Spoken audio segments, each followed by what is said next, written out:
No, he almost only plays mid if it's the Shadow Fiend. Other than that, he tends to go safe lane carry. The Dazzle needs to stay alive. Let's check in on the side lanes, though. Looks like both off-laners having a comparable time. DkPhobos on the Spirit Breaker, 6-1. And on the Dire off-lane, it will be Jonas here on the Bristleback. Generally a matchup where Queen of Pain will excel and harass the out of lane. Spirit Breaker's just so tanky. 6 armor, tons of HP early on, and he's able to survive for a while. His bottom lane, Saniko, wants to make a dive through Era, or rather Havost. I'm so used to seeing Era on the troll, but Havost will get the range deck, slow out, and find the kill. The counter kill comes from the boss, though, and running in hard is going to be Handsken and vanskor. They find 2. Can they make it a 3rd? They're low on mana here.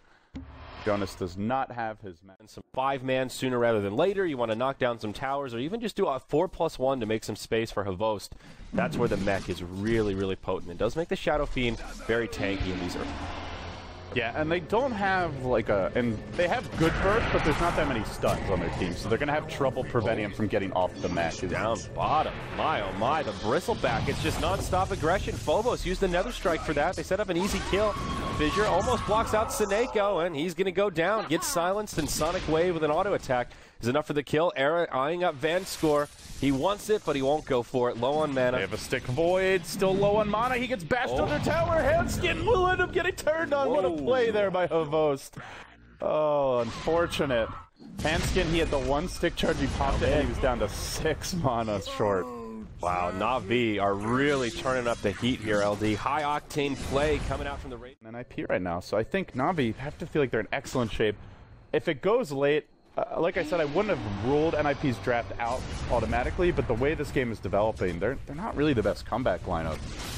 They struggle to stay in it. They got to start fighting some fights soon. It is the second nighttime, and that would make it go time, but apparently it's only go time for one man, the cow. DkPhobos at it again.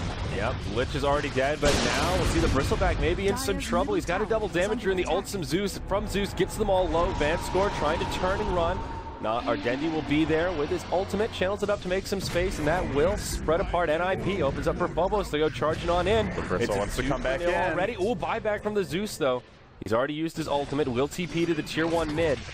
Bristle on one side, Phobos on the other, and it looks like they will finally bring down the Spirit Breaker, as well as the Earthshaker. Nice little turnaround here for NIP. Seems like the buyback from Limp was worth it to find those counters. Tanky here. That could change, though. There is a change frost ready.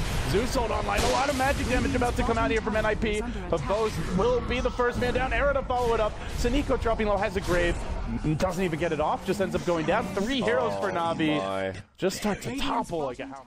The Zeus ultimate, the turnaround that maybe comes from a buyback on the Queen of Pain if need be. Gonna charge top instead here. He's the Aegis carry, but man, he is in deep. Jonas could potentially die twice. He uses his Crimson Guard straight away, and will just try and book it back to the tier 2 in the top lane. Not even an access point for his teammates to TP to. I think he is just dead so far. Oh, Dendi mistimes the Requiem. That's a little bit unfortunate. Not like they needed it, though. I just love they just pile drive into him after like the Fissure comes out. And you see like the cow running in, then the troll jumps in for good measure. Sealkid gonna get caught here though. Dendi may find another freebie, laying into him. He's gonna get the kill. They're gonna give up their Aegis. They may even lose more here. It's 3 heroes going out plus the Aegis.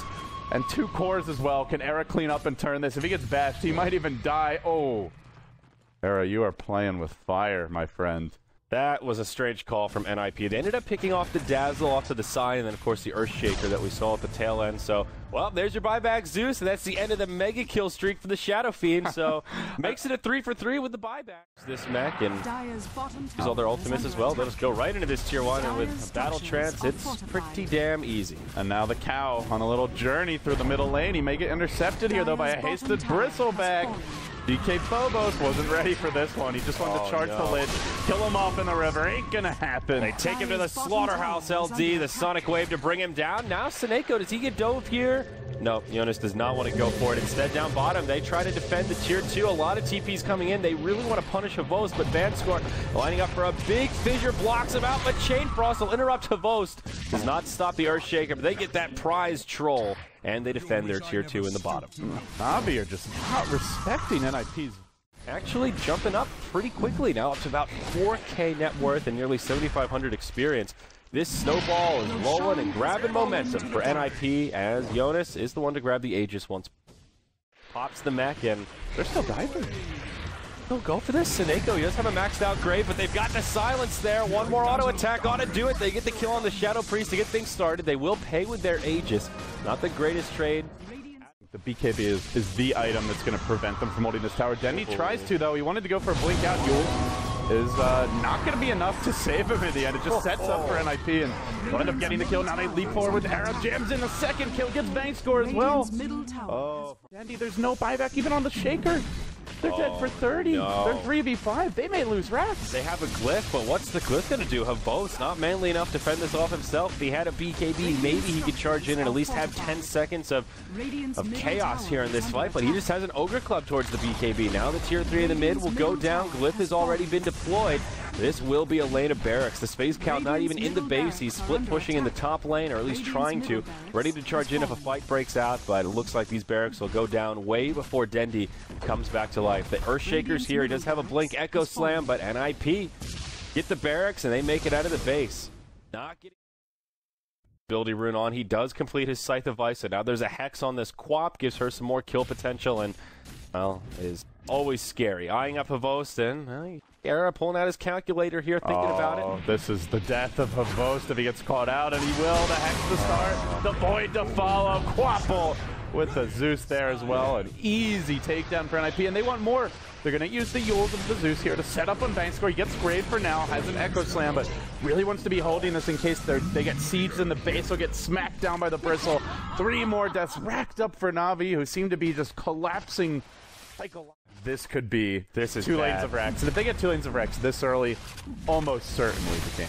Yeah, no buybacks on the 3 heroes that are in the grave right now. There's no glyph either, and NIP can siege this pretty quick. Jonas in the front lines of those Warpath stacks, he is scary. Frost Armor also just buffing up this entire NIP team. They find Dendi mid, Blink Hex to start things off. He's got a BKB, he'll use it, but he's already so damn low. Is it enough to stay alive? Right clicks alone will find the kill on the Shadow Fiend. Now Seneko TP's in. It's a shallow grave, but what's it gonna do, little Dazzle? Maybe buy you a couple seconds, but you're still slated for death. Down he goes. No, Jonas just poking. There you go. Phobos comes flying in with the axes. He does get a kill on the Lich, but Lich will turn it around with a Chain Frost as it bounces around onto the Earthshaker. Now Phobos falls. No buybacks, and this should be the GG push. NIP, after a slow start, will find a victory here in game number 1. They're going for the throne. Jonas is like, let's not waste any time in blasting Na'Vi out of this game, and it is NIP up 1-0 as we get ready to head into game number 2. Wow. You know, that first 10 minutes, I thought Na'Vi, they came to play. They've got this high-octane aggression. They're not giving NIP any time to rest, and, well, it looks like NIP just cool, calm, and collected per usual. Turned things around. Very, very impressive. That is not a draft that you can overextend against. Na'Vi played very YOLO in the mid game. There were a lot of times where there were some fights where NIP just caught them off guard, but there were a lot of